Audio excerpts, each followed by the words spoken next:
In 1990s Norway, nobody knows that a new, more chilling and bone-rattling form of music is in its infancy. That is, black metal. Spurred from the popular death metal of the 1980s, black metal was faster, more powerful, and scarier than anything before. Soon enough, Norwegian black metal would create an infamous reputation, stretching the definition of music to a much more sinister and deeper art.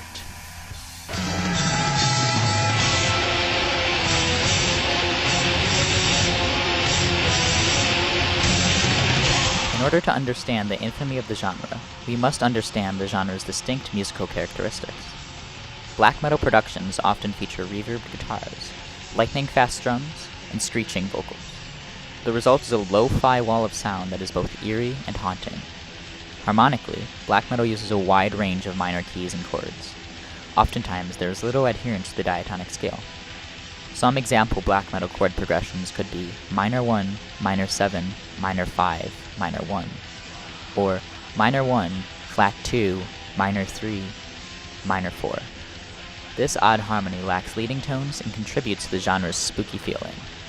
In terms of instrument technique, guitarists usually employ tremolo picking, as well as full chord voicings, while drummers use a technique known as blast beats, or quickly alternating between the cymbal and the snare. Lyrical content of black metal is oftentimes satanic and misanthropic, commonly attacking Christianity. All of these characteristics contribute to black metal's distinct, haunting sound, and lays the backstory to the genre's infamy.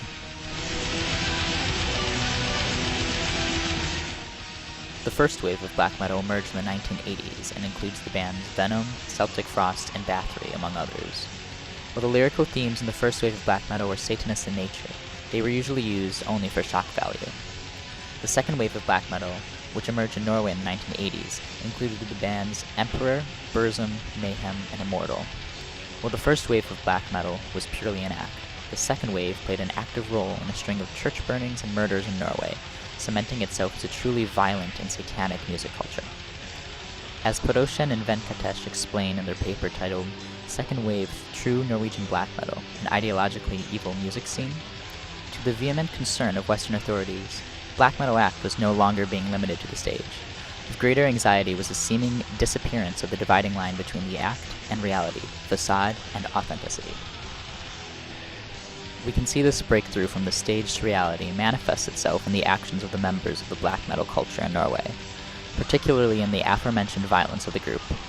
In 1993, Varg Vikernes of Burzum was accused of arson in the burning of the Fantoft Stave Church in Bergen, Norway. According to Vikernes, the church burning was not a distinctly satanic ritual, but rather a backlash to Christianity. As Vikernes said in an interview, the church burning was the 6th of June and everyone linked it to Satanism. What everyone overlooked was that on the 6th of June, 793, in Lindisfarne, Britain, was the site of the first known Viking raid in history, with Vikings from Hordaland, which is my country.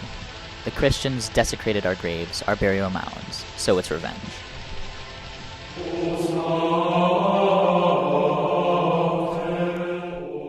Before the year 1000 AD, Norway was a completely pagan state.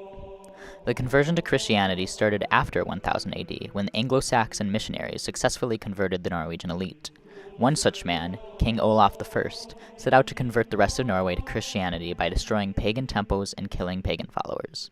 Why Vikernes, in 1993, felt so strongly about the conversion from paganism to Christianity is not clear. However, he did feel a sense of revenge against the Christian church. He once said, "The motive of revenge is there, the way I see it. The church has behaved so disgracefully, basely and crudely in Norway, it's incredible."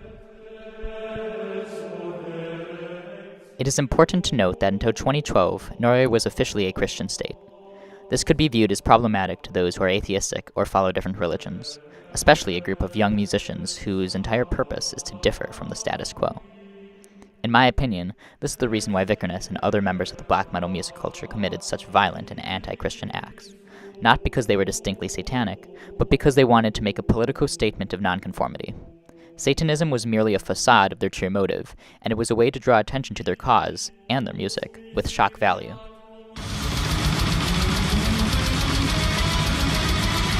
Despite the argument that satanic themes and actions present in the black metal music culture were purely for shock value, there's a deeper message to their violence. In the Vice News documentary True Norwegian Black Metal, we hear the thoughts of black metal singer Gall of the infamous band Golgoroth, who in 2004 was persecuted in Poland for displaying mutilated sheep heads and naked women tied to a cross during a show. Gall argues that the goal of Satanism is to be a force of change and a diversion from the status quo. What the fall of the false gods will do, basically, it's you will be allowed to focus on the God within yourself, because that's the only true God, the God within everything. That's the only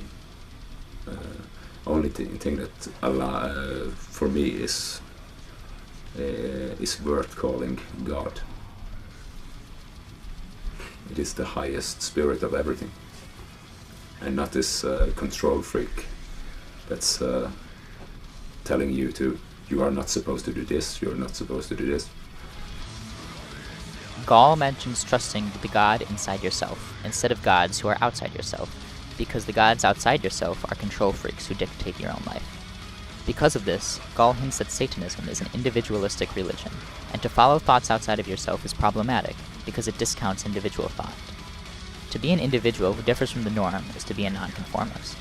In the scope of black metal, the musicians were individuals in their musical style, dress, imagery, and religion.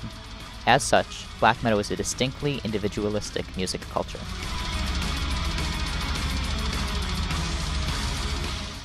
However, this sentiment of individualism does not discount their violence.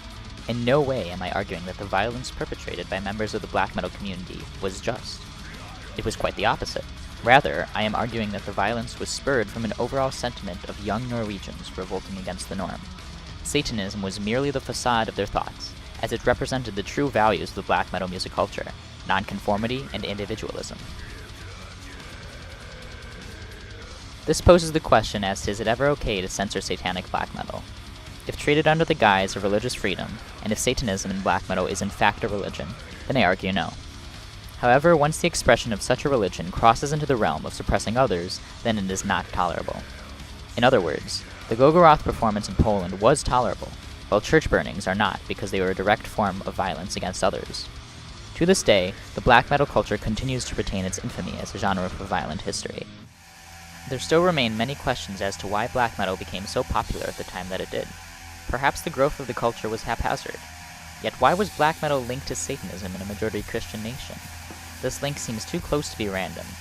I found great difficulty in finding a reason why Norwegian youth could have felt disenfranchised by Christianity.